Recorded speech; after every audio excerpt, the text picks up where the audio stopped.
Welcome back to the Sewillow channel. I'm excited to share a really handy technique that will elevate your knitted garments and keep your whispering cloud sweater looking professional and neat. But before we begin, remember that I have another video on my channel showcasing the stranded knitting techniques used in this sweater pattern, so be sure to take a look if you haven't already. Here you can see how the neck ribbing spreads out across the shoulders without any elastic. Now, rib knits do have a tendency to stretch over time, but here's the beauty of this technique I'm about to show you. You can add elastic afterwards, and it can even be replaced when needed. The skill is incredibly useful for existing sweaters or sleeve ribs that may have stretched out over time because the method is the same. All you need is some shirring elastic thread, usually readily available from most sewing shops, and even in some supermarkets here in the UK. In this instance, white will do just fine, but you can usually find it in black and other colors. You'll also need a tapestry needle. I'm using a bright plastic one so that you can see what I'm doing. The pattern makes use of a twisted rib for the mock neck, and I'll show you exactly which stitches on the inside of the neck rib you will be threading elastic through.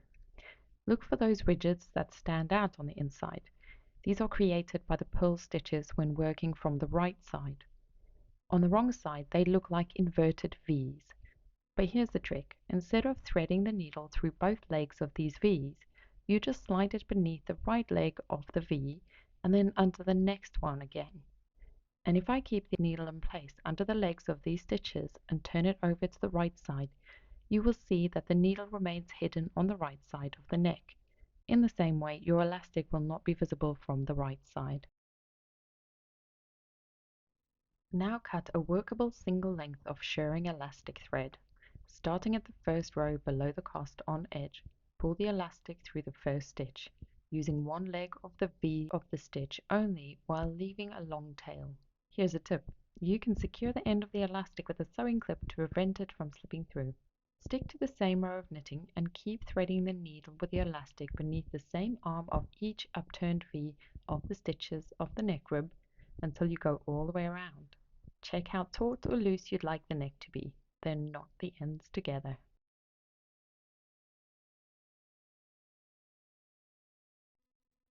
Repeat the process a few rows down.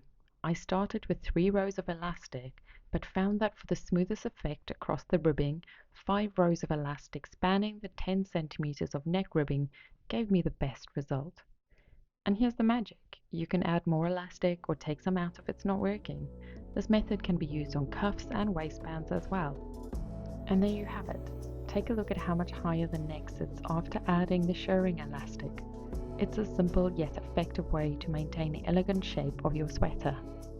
As a reminder, there will be another video in this series where I'll show you how to block the sweater using a regular iron.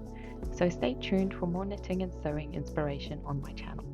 And remember to subscribe for updates.